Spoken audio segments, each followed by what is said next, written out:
नमस्कार प्रिय विद्यार्थियों, मैं आपका doctor Gautam sir online classes में आपका बहुत बहुत हार्दिक स्वागत और अभिनंदन करता हूं।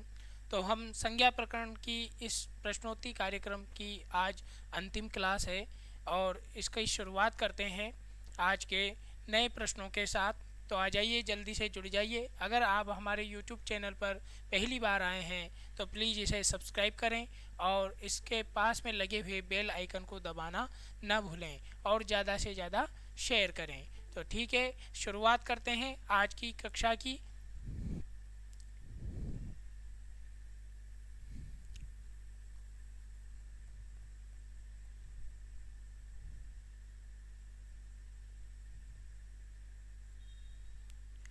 आज की कक्षा का ये पहला प्रश्न है आपकी स्क्रीन पर। पहला प्रश्न क्या कहता है? पहला प्रश्न मैं पढ़ देता हूँ। पदत्वार्थम आवश्यकम वर्तते। पदत्वार्थम आवश्यकम वर्तते यानी कि पद बनाने के लिए, कोई भी शब्द है उसको पद बनाने के लिए किस चीज़ की आवश्यकता होती है? क्या आवश्यकता होती है? क्या सुबंतत्वम की आवश्यकता होती है या तिगंतम की आवश्यकता होती है या सुबंतत्वम या तिगंतत्वम च या सुबंतत्वम या तिगंतत्वम वा? तो क्या राइट आंसर होगा इसमें से? जल्दी से आंसर बताइएगा, जल्दी से आंसर बताइए, क्या राइट आंसर होगा इसका?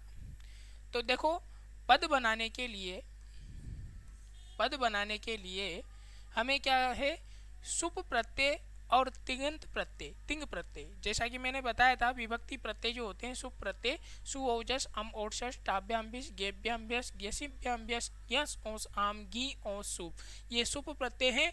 और तिंग प्रत्ययों में तिप तस जी सिप तस त मिप वस मस त आथाम ज थस आथाम ध्वम इट वही और महिंग, ये जो 18 जो तिंग प्रत्यय हैं, इनके द्वारा और सुप प्रत्ययों के द्वारा ही हम क्या है? पद बना सकते हैं। ठीक है, किसी भी शब्द को पद तभी बनाया जा सकता है।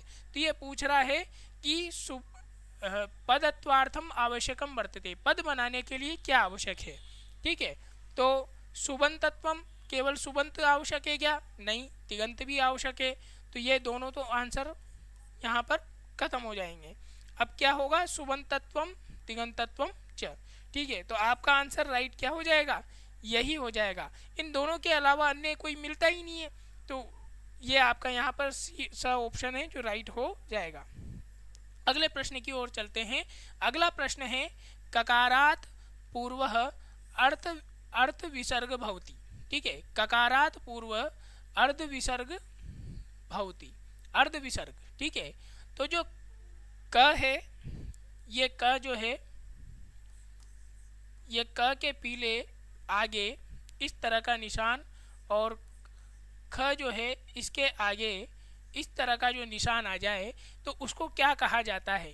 ठीक है, जीवा मूल कहा जाता है, उपदमानीय कहा जाता है, या यम कहा जाता है, या विसर्ग कहा जाता है?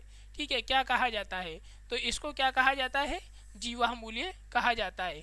क और ख जब इस प्रकार से अर्ध विसर्ग सामने आ जाए, तो यहाँ पर प्रश्न पूछ रहा था ककारात पूर्व, क से पूर्व ये जो अर्ध विसर्ग का निशान आ जाएगा तो यहाँ पर क्या हो जाएगा? जीवा मूल हो जाएगा। और अगर मान लीजिए उपद मानीय है तो इसके अगर पहले इस प्रकार का अर्ध विसर्ग आ जाए और पीछे ये प हो और इधर इस प्रकार से ये हो फ हो, तो ये उपदमानीय की श्रेणी में आ जाता है। ठीक है, तो इसे उपदमानीय कहते हैं। आपका राइट आंसर क्या हो जाएगा? जीवा मूल्य राइट आंसर हो जाएगा। चलते हैं अगले प्रश्न की ओर। अगला प्रश्न है न विभक्तौ तुष्मा सूत्रम अस्य सूत्रस्य अपवाद। इस सूत्र का अपवाद कौन सा सूत्र होगा इसमें? तो आंसर है, ऑप्शन है आपके सामने, हलंत्यम होगा, चुटु होगा, श प्रत्यय होगा, या लशक्व तद्धिते होगा। जल्दी से आंसर बताइए, क्या आंसर होगा इसका? आंसर क्या होगा?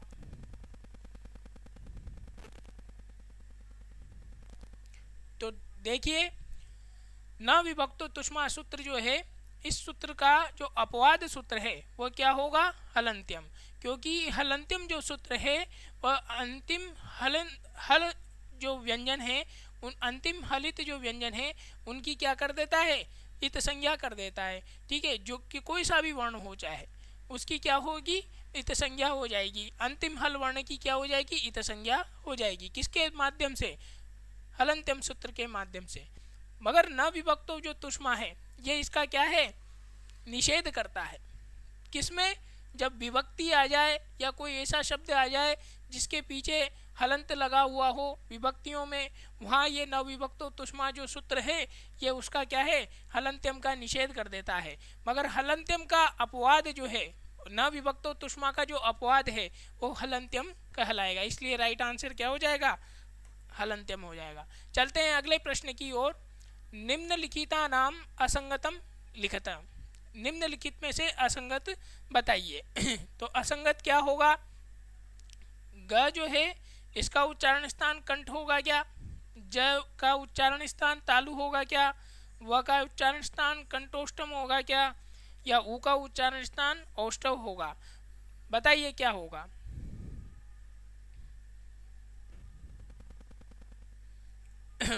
तो देखिए जो ग है, क ख ग घ ञ, इसका उच्चारण स्थान क्या हो जाएगा, कंठ हो जाएगा। तो ये तो क्या है, राइट आंसर है। ज जो है च च ज ज ञ, इसका क्या हो जाएगा, तालु हो जाएगा। बिल्कुल ये भी राइट आंसर है। और यहाँ पर क्या है, व कंठोष्टम, ये आपके गलत आंसर है। ठीक है, और उ का क्या हो जाएगा, औष्ठव। तो ये इसका राइट आंसर।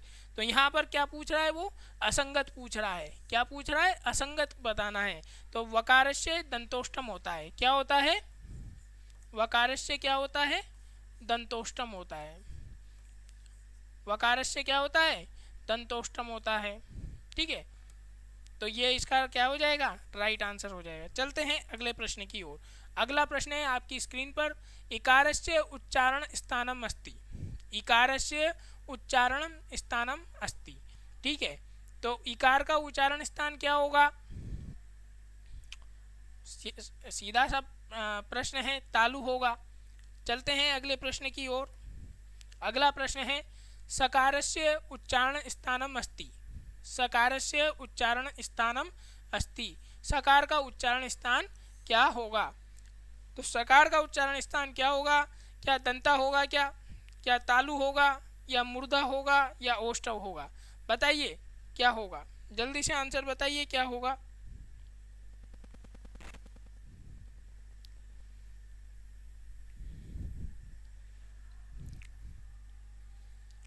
तो सकारस्य उच्चारण स्थानम अस्ति, सकार का उच्चारण जो स्थान है वह क्या होगा, दंता होगा। क्योंकि यहाँ क्या आ जाता है, ऋतु, ऋतु लसानाम, ऋतु लसानाम दंता, ऋतु लसानाम दंता, ये इसका क्या है, सूत्र है। ठीक है, ऋतु लसानाम दंता, ल से ल वर्ण आ जाएगा, और तू जो है इससे त वर्ग का बोध हो जाएगा, और ल जो है इसका भी क्या हो जाएगा, दंत हो जाएगा, स जो है इसका भी दंत हो जाएगा, और ये इसके उच्चारण स्थान हो जाएंगे। चलते हैं अगले प्रश्न की ओर। अगला प्रश्न है, अधोलिखितानाम कस्मिन् पदे संहिता प्रयुक्ता। इनमें से 4 ऑप्शन है, इनमें से कौन सा ऐसा वर्ण है, कौन सा ऐसा शब्द है जिसकी संहिता हो। ठीक है, तो बताइए क्या होगा। रामस्य में संहिता है क्या, बिल्कुल नहीं है, इसमें तो संयोग संज्ञा है। कमलम, कमलम में बिल्कुल भी नहीं है, इसमें तो बिल्कुल ही नहीं है। रामस्य में क्या है तो सही, मगर कौन सी संज्ञा है, संयोग संज्ञा है। क्या है, संयोग, संयोग संज्ञा है। क्या है, संयोग संज्ञा है। ठीक है, कमलम में बिल्कुल नहीं है, अचल है, अचल में भी बिल्कुल नहीं है, और उपेंद्र जो है, इस उपेंद्र में क्या है, यही आपका राइट आंसर हो जाएगा। इसमें क्या है, संहिता है। ठीक है, इसमें क्या हो रही है, संहिता हो रही है, संधि हो रही है। ठीक है, कैसे हो रही है, उपधन इंद्र, उपधन इंद्र। तो उप का जो ये प है इसमें से क्या आ जाएगा, आ जाएगा। और फिर इधर जो ई, इंद्र का जो आदि वर्ण जो क्या है, ई है, तो इधर क्या आ जाएगा, ई आ जाएगा। और इन दोनों को जब जोड़ देंगे तो इन दोनों को जोड़ने के उपरांत कौन सा वर्ण आ जाएगा, ए वर्ण आ जाएगा। और ये क्या है, ये गुण संधि है। इसमें कौन सी संधि है, गुण संधि है। कौन सी संधि है, गुण संधि है। ठीक है, तो ये क्या बन जाएगा, उपेंद्र बन जाएगा। चलते हैं अगले प्रश्न की ओर।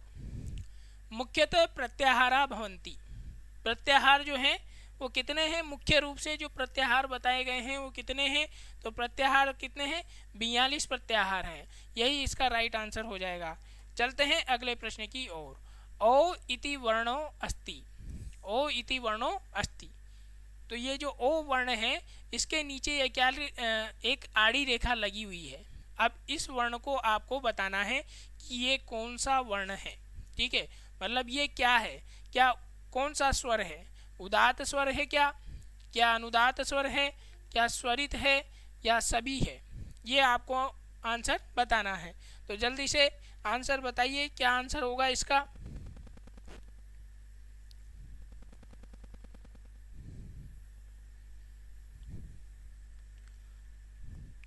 जो ओ वर्ण है, देखो पहले भी मैंने बताया था आपको कि जो ये है अ है, ये सामान्य है। ठीक है, और ये जो ओ है, और एक और ले लेते हैं हम, ये ओ और ले लेते हैं। ठीक है, तो इसके नीचे ये आड़ी रेखा बनी हुई है, इसके ऊपर ये खड़ी रेखा लगी हुई है, और ये क्या है, सामान्य है। तो ये जो वर्ण है ये कहलाएगा क्या, ये वर्ण कहलाएगा क्या, आपके उदात्त वर्ण। क्या कहलाएगा, उदात्त वर्ण। ये क्या कहलाएगा, ये कहलाएगा अनुदात्त वर्ण। अनुदात्त वर्ण क्या कहलाएगा, अनुदात्त। और ये वाला जो है, ये वाला कहलाएगा स्वरित वर्ण।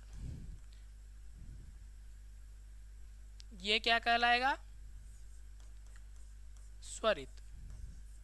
ठीक है, ये कहलाएगा स्वरित, क्योंकि ये जो आड़ी रेखा जो यहाँ पर लगी होती है वो अनुदात्त वर्ण की श्रेणी में आते हैं। तो यहाँ पर इसका क्या हो जाएगा, राइट आंसर अनुदात्त हो जाएगा। चलते हैं अगले प्रश्न की ओर।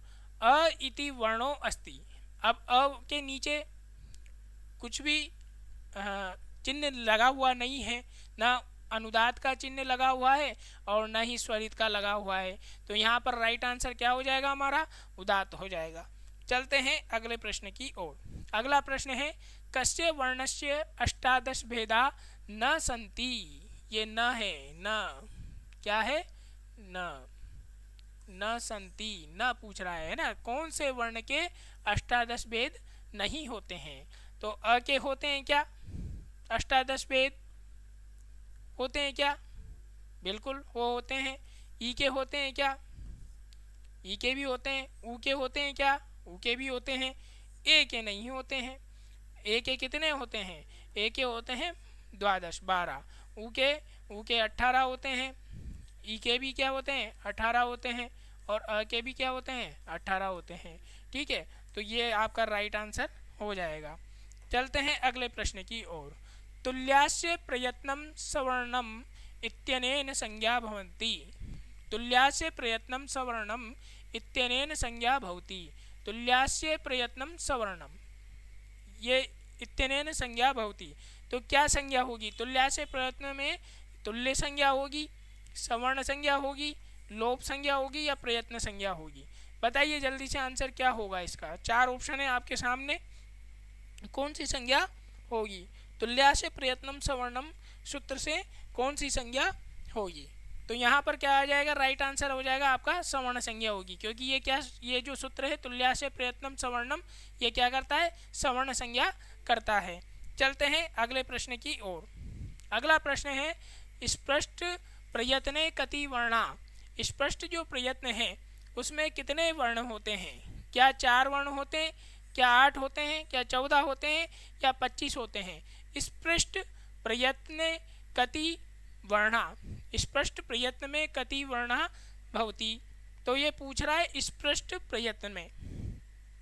देखो, एक होते हैं स्पर्श, ये नाम सुना होगा आपने, स्पर्श व्यंजन। क्या होते हैं? व्यंजन, स्पर्श व्यंजन होते हैं। और यहाँ पूछ रहा है क्या?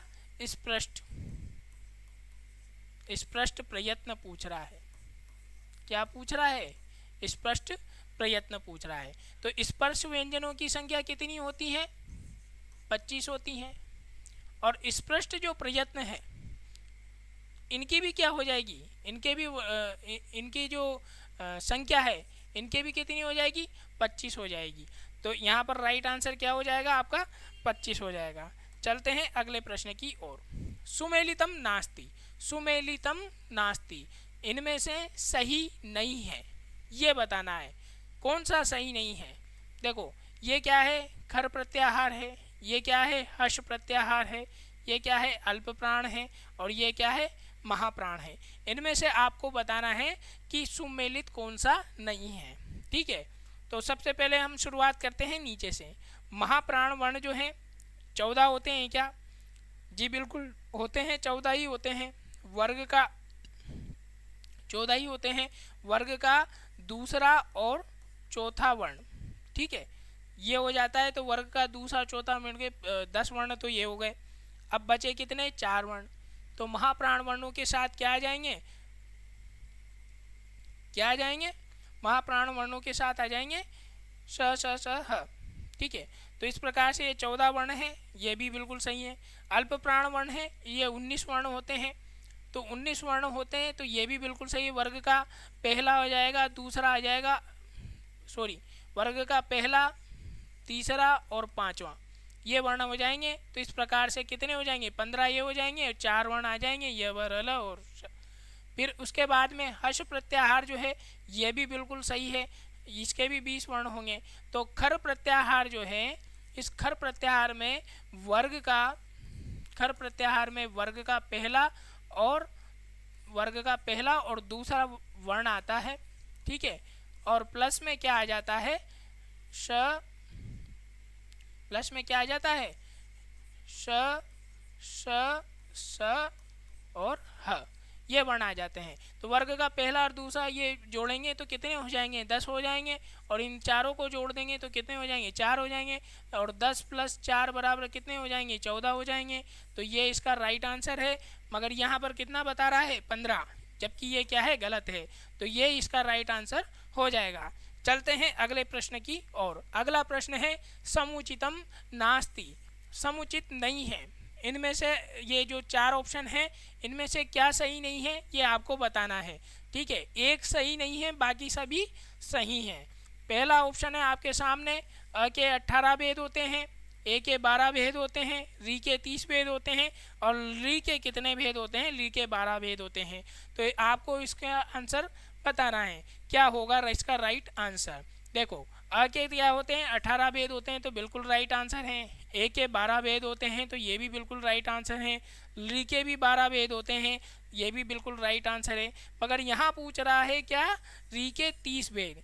तो री के 30 भेद नहीं होते हैं। री जो है, ये री जो है, री स्वर जो है, इसके भी क्या है? 18 भेद होते हैं। कितने भेद होते हैं? 18 भेद होते हैं। री के 30 तब होंगे जब यहाँ पर क्या आ जाएगी? सवर्ण संज्ञा। क्या आ जाएगी?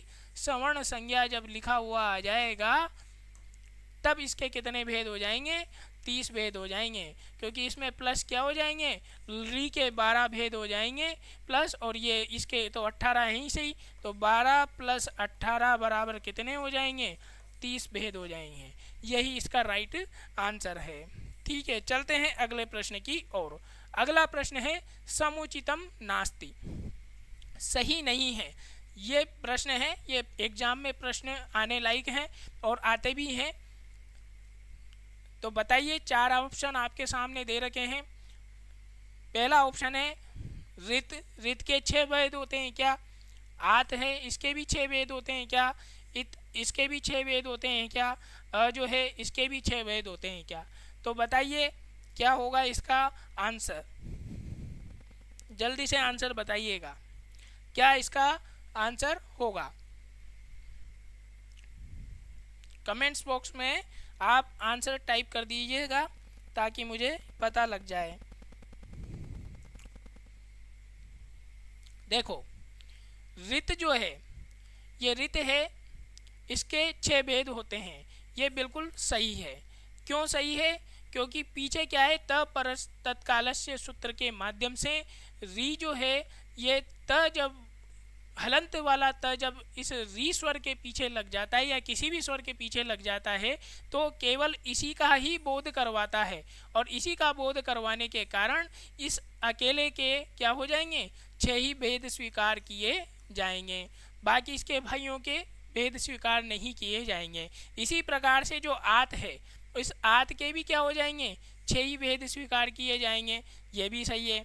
और इत जो है, इस इत में केवल जो ई के 18 भेद होते हैं, तो रस्व जो ई है उसके पीछे त लगने के बाद केवल जो ई जो है उसके क्या हो जाएंगे, 6 भेद ही स्वीकार किए जाएंगे। अब यहाँ पर ऑप्शन आता है आपके सामने चौथा द ऑप्शन, तो अ जो है इसके 6 भेद होते हैं क्या, जी नहीं, ये बिल्कुल गलत है। ठीक है, अ के भेद कितने हो जाएंगे, 18 भेद हो जाएंगे। कितने भेद हो जाएंगे, 18। क्यों हो जाएंगे, क्योंकि यहाँ पर क्या पूछा है, अ पूछ रहा है, अस्वर पूछा है, इसीलिए इसके 18 भेद हो जाएंगे। और इस अगर अस्वर के बाद में अगर त हलंत वाला लग जाता तो इसके भी क्या हो जाते, 6 ही भेद स्वीकार किए जाते। तो यहाँ पर ऑप्शन क्या हो जाएगा आपका, राइट आंसर अ हो जाएगा, मतलब लास्ट वाला द राइट आंसर हो जाएगा। चलते हैं अगले प्रश्न की ओर। अगला प्रश्न है वर्णानाम अतिशयितः सन्निधि किम संज्ञः।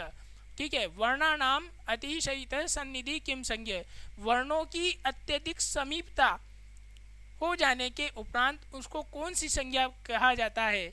तो ये आपसे पूछ रहा है प्रश्न, क्या इसको संयोग संज्ञा कहा जाएगा, क्या इसको संहिता संज्ञा कहा जाएगा, या समास संज्ञा कहा जाएगा, या ब तथा स दोनों कहा जाएगा, बताइए जल्दी से। वर्णानाम अतिशयित सन्निधि किम संज्ञः, वर्णों की अत्यधिक समीपता हो जाने के कारण वहाँ पर कौन सी संज्ञा हो जाती है, संहिता संज्ञा हो जाती है। कौन सी संज्ञा हो जाएगी, संहिता संज्ञा हो जाएगी। तो ये इसका क्या हो जाएगा, राइट आंसर हो जाएगा। चलते हैं अगले प्रश्न की ओर। माहेश्वर सूत्रेषु के वर्णा इत संज्ञका, माहेश्वर सूत्रों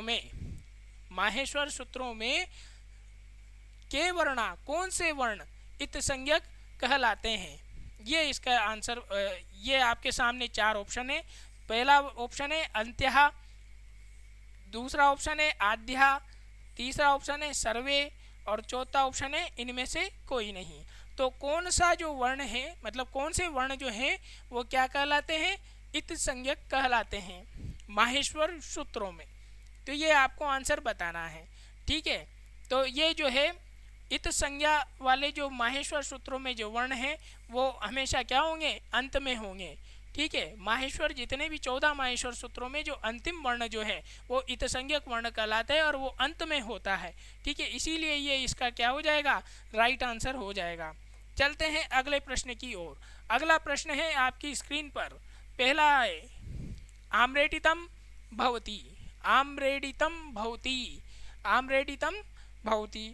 तो आम्रेडित संज्ञा जो है इसके बारे में आपको बताना है। ठीक है, 4 ऑप्शन है आपके सामने।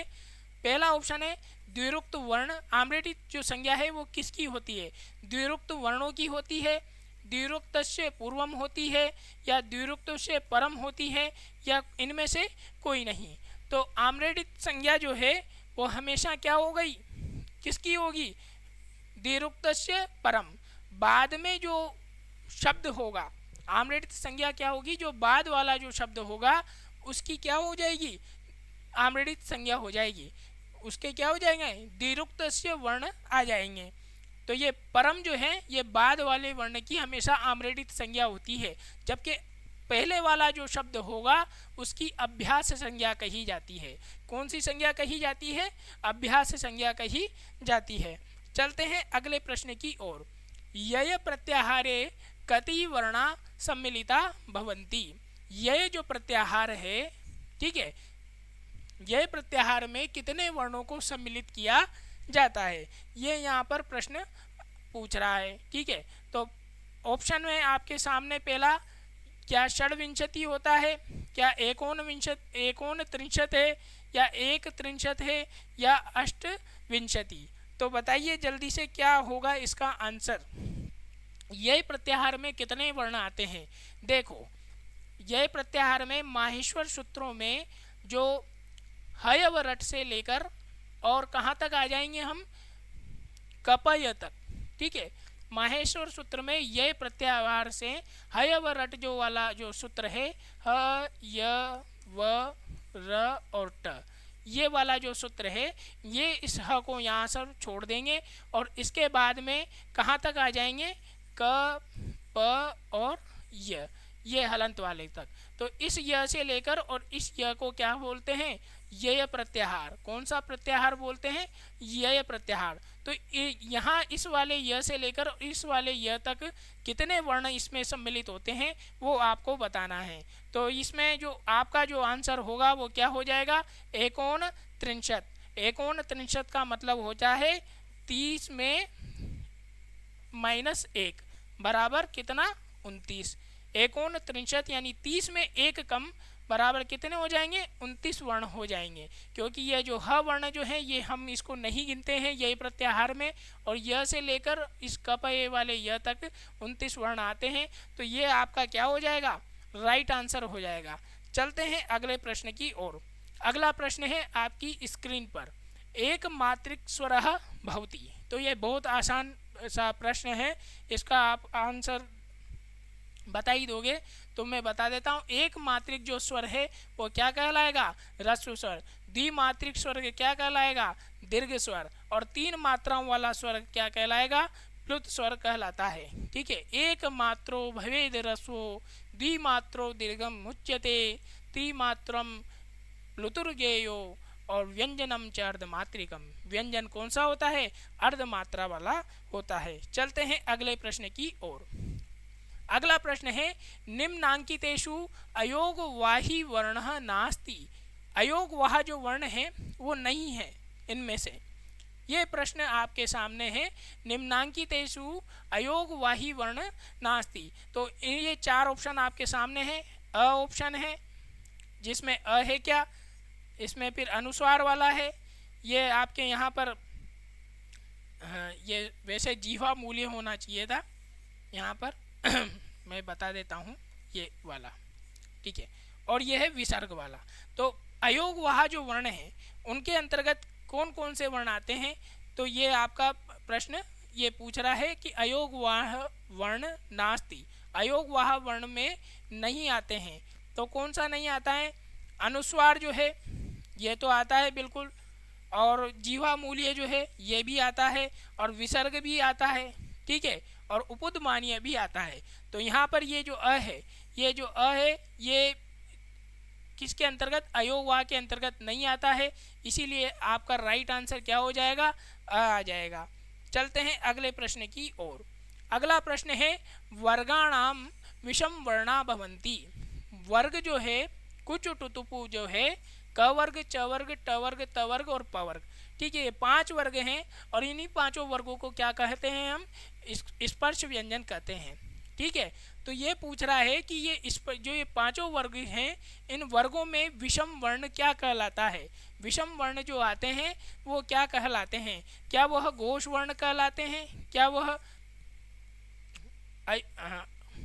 अथोपा टाइपिंग मिस्टेक हो गई, अयोगवाह वर्ण कहलाते हैं, अल्प प्राण वर्ण कहलाते हैं, या महाप्राण वर्ण कहलाते हैं। ठीक है, तो वर्गों में पहला, तीसरा और 5वां ये वर्ण आएगा वो अल्प प्राण कहलाएगा, और वर्गों में दूसरा और चौथा वर्ण जो आएगा वो महाप्राण वर्ण कहलाएगा। ठीक है, और घोष वर्ण जो है वो क्या कहलाएंगे, वो अलग है। आपका राइट आंसर क्या हो जाएगा, यहाँ पर अल्प प्राण वाला राइट आंसर हो जाएगा। विषम वर्ण पूछ रहा है। ठीक है, चलते हैं अगले प्रश्न की ओर। अगला प्रश्न है, वर्गाणाम समवर्णा भवन्ति। तो अभी मैं बता चुका हूँ आपको, क्या घोष वर्ण है, अघोष है, अल्प प्राण है, महाप्राण है। तो सम वर्ण जो होंगे यानी कि दूसरा और चौथा, ये क्या है, सम वर्ण है, इसीलिए ये क्या हो जाएगा, राइट आंसर आपका द राइट आंसर हो जाएगा, महाप्राण वर्ण आ जाएंगे। चलते हैं अगले प्रश्न की ओर। अगला प्रश्न है कस्मिन् विकल्पे, कौन से विकल्प में नदी संज्ञको शब्द वर्तते, नदी संज्ञक शब्द है, ये आपको बताना है। इनमें से 4 ऑप्शन आपके सामने स्क्रीन पर दे रखे हैं, इनमें से बताइए कि नदी संज्ञक शब्द कौन सा है। ठीक है, जल्दी से आंसर बताइए, क्या आंसर होगा। तो देखो, नदी संज्ञक शब्द जो है, क्या हरि जो है ये नदी संज्ञक शब्द है, क्या कवि नदी संज्ञक शब्द है, क्या लक्ष्मी नदी संज्ञक शब्द है, या इंद्र जो है वह नदी संज्ञक शब्द है, ये आपको बताना है।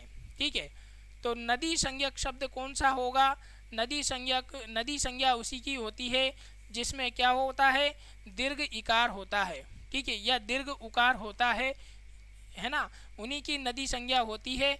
और वो भी कैसे वर्णों, कैसे शब्दों की होगी, जो स्त्रीलिंग में प्रयुक्त होते हैं।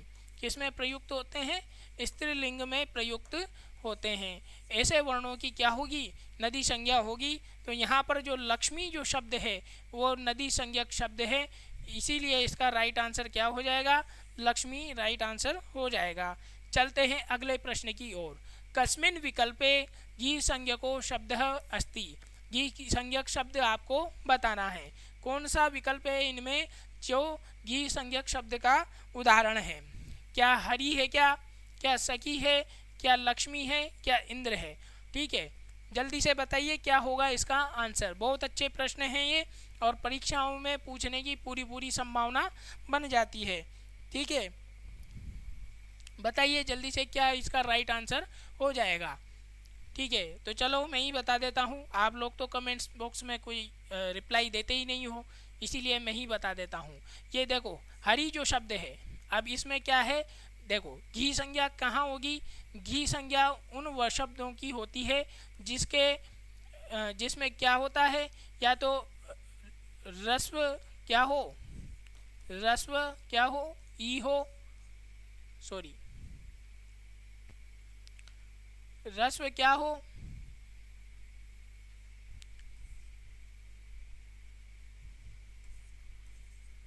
रस्व क्या हो, ई हो या ऊ हो।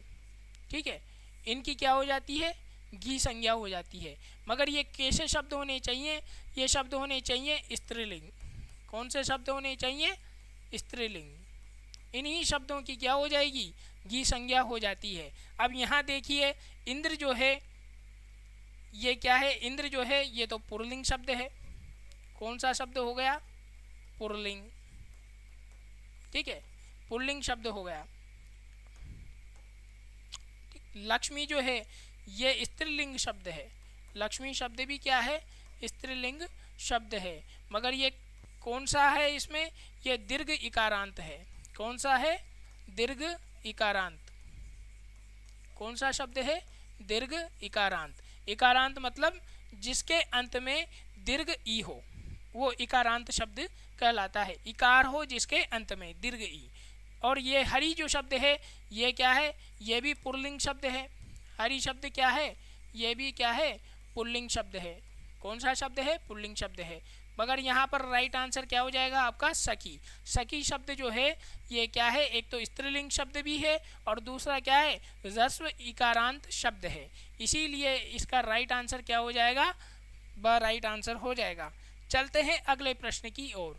कृतद्धित समासाश्च सूत्रेण संज्ञा भवति। कृतद्धित समासाश्च जो सूत्र है वो कौन सी संज्ञा करता है। ये आपके सामने 4 ऑप्शन हैं। क्या संयोग संज्ञा करता है, क्या संहिता संज्ञा करता है, क्या प्रातिपदिक संज्ञा करता है, क्या उपदा संज्ञा करता है। बताइए जल्दी से क्या आंसर होगा इसका। ठीक है, आप लोग आंसर दे ही नहीं रहे हो। देखो, कृतद्धित समासाश्च सूत्र है ये प्रातिपदिक संज्ञा करता है। क्या करता है, प्रातिपदिक संज्ञा करता है। यही इसका क्या हो जाएगा, राइट आंसर हो जाएगा। संयोग संज्ञा जो है, संयोग संज्ञा कौन सा सूत्र करता है, हलो अनंतरा, हलो अनंतरा संयोग। हलो अनंतरा संयोग, ये करता है कौन सी, संयोग संज्ञा। संहिता जो संज्ञा है वो कौन सा सूत्र करता है, परः परः सन्निकर्षः, परः सन्निकर्ष संहिता, परः सन्निकर्ष संहिता, ये कौन सी संज्ञा करता है, संहिता संज्ञा करता है। और उपदा जो संज्ञा है, ये उपदा संज्ञा करने वाला सूत्र कौन सा हो जाता है, अलो अलो अंत्यात, अलो अंत्यात, अलो अंत्यात पूर्वोपधा, अलो अंत्यात पूर्वोपधा, ये वाला जो सूत्र है ये क्या है, उपदा संज्ञा कर देता है। ठीक है, चलते हैं अगले प्रश्न की ओर। तो इसमें राइट आंसर हो जाएगा प्रातिपदिकम। कस्मिन् विकल्पे गुण संज्ञको वर्ण नास्ति, कौन से विकल्प में गुण संज्ञक जो वर्ण है वो नहीं है। क्या पूछ रहा है, नहीं है। अस्ति और नास्ति, इन दोनों में बहुत कंफ्यूजन होता है, इसलिए प्रश्न को आप हमेशा 2 बार पढ़ना बहुत जरूरी है। ठीक है, तो वो पूछ रहा है क्या प्रश्न में कि कौन से विकल्प में गुण संज्ञक जो वर्ण है वो नहीं है। तो आपके सामने 4 आंसर हैं, 4 ऑप्शन हैं, बताइए क्या होगा, क्या अ होगा, क्या ए होगा, क्या अर होगा, क्या ओ होगा, बताइए क्या होगा गुण संज्ञक वर्ण, नहीं है। ठीक है, तो मैं बता देता हूँ, अ जो है और ये ए जो है और ये ओ जो है, अ ए और ओ, ये सब क्या है, गुण संज्ञक वर्ण है। क्या है, गुण संज्ञक वर्ण है। ठीक है, मगर क्या है, अर जो है ये गुण संज्ञक वर्ण नहीं है। ये कौन सा हो गया, ये हो जाएगा आपके वृद्धि संज्ञक, वृद्धि संज्ञक वर्ण हो जाता है। क्या हो जाता है, वृद्धि संज्ञक,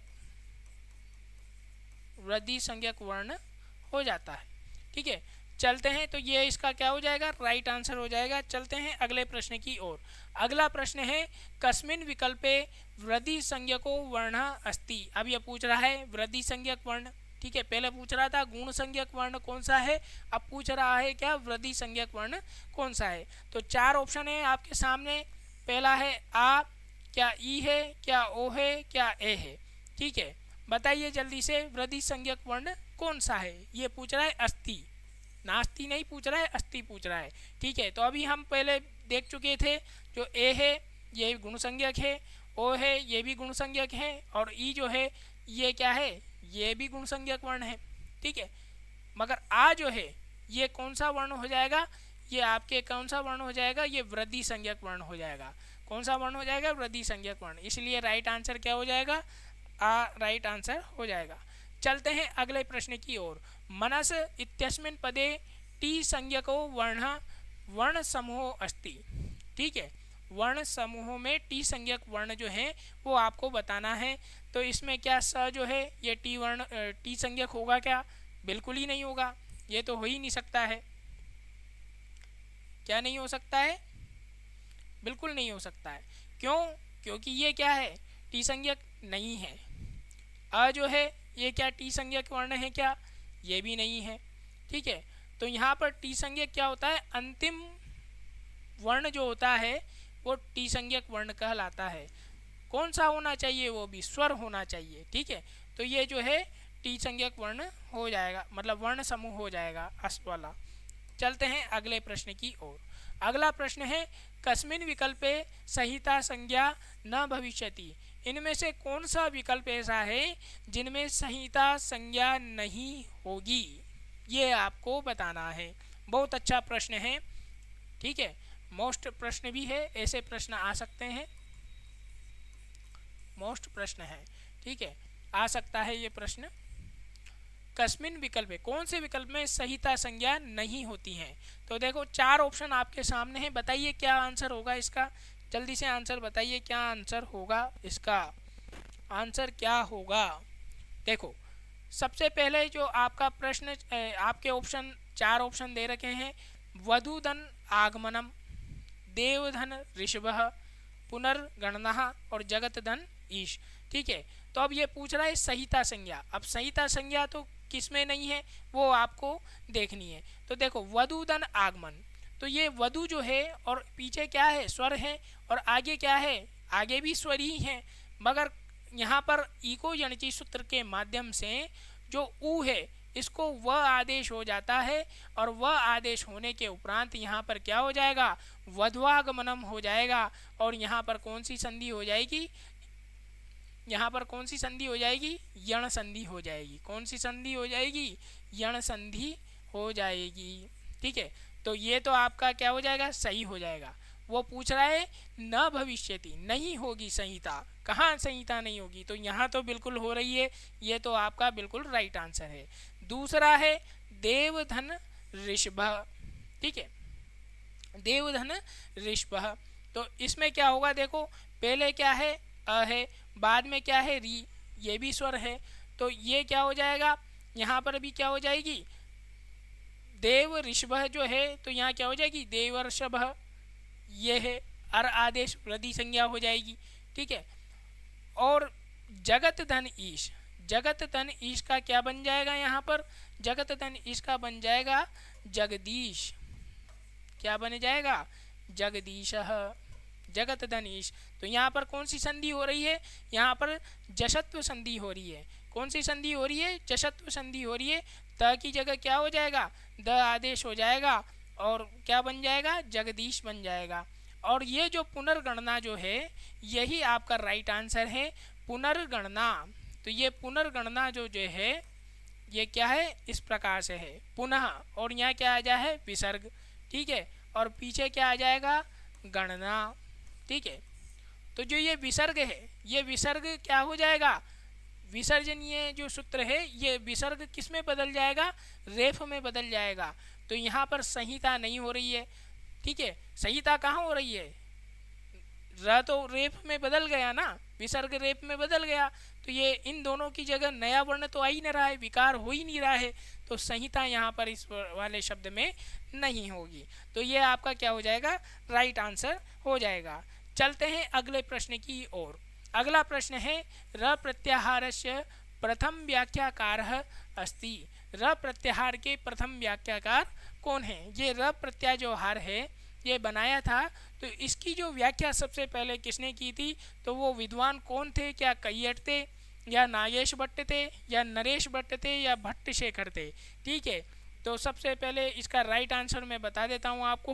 नागेश भट्ट जो हैं इन्होंने ही सबसे पहले र प्रत्याहार की व्याख्या की थी। उसके बाद में फिर भट्टोजी दीक्षित ने सिद्धांत कौमुदी प्रकरण जो है, सिद्धांत कौमुदी जो प्रकरण है उसमें भी फिर र प्रत्याहार को स्वीकार किया, मगर लघु सिद्धांत कौमुदी वाले जो वरदराज आचार्य जी हैं उन्होंने र प्रत्याहार स्वीकार नहीं किया है, और न ही पाणिनि ने अपनी अष्टाध्यायी में र प्रत्याहार को जगह दी है। इसीलिए इसको क्या है, अधिकतर जो विद्वान लोग हैं वो इसको नहीं मानते हैं।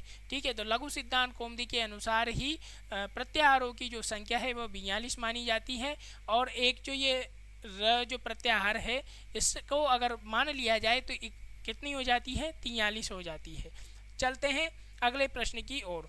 अगला प्रश्न है आपकी स्क्रीन पर। ठीक है, ये आज की प्रश्नों की जो संज्ञा प्रकरण जो है, इस प्रश्नों की जो श्रृंखला है दोस्तों आज ही यहीं समाप्त हो जाती है, और मैंने इसमें लगभग संज्ञा प्रकरण से संबंधित सारे जो प्रश्न थे, सारे जो पूरा जो टॉपिक था संज्ञा प्रकरण का, उसका मैंने आपको यहाँ पर समापन करवा दिया है। और मैं अगले कक्षा से आपको संधि प्रकरण जो है उसकी प्रश्नोत्तरी का अभ्यास करवाऊंगा, और आप इसमें जो लाइव क्लास हमारी ली जा रही है इसमें आप ज़्यादा से ज़्यादा जुड़िए, क्योंकि ये आपके लिए बहुत ही फ़ायदेमंद है। और इसमें क्या होगा, इसमें ये होगा कि आपको मूल्यांकन करने का बहुत ही अच्छा माध्यम मिल जाएगा, और ये माध्यम बहुत ही अच्छा है।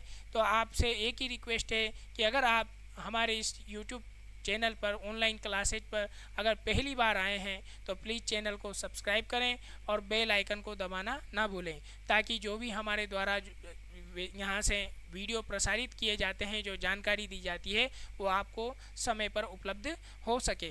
तो दीजिए मुझे इजाज़त। नमस्कार, जय हिंद, जय भारत।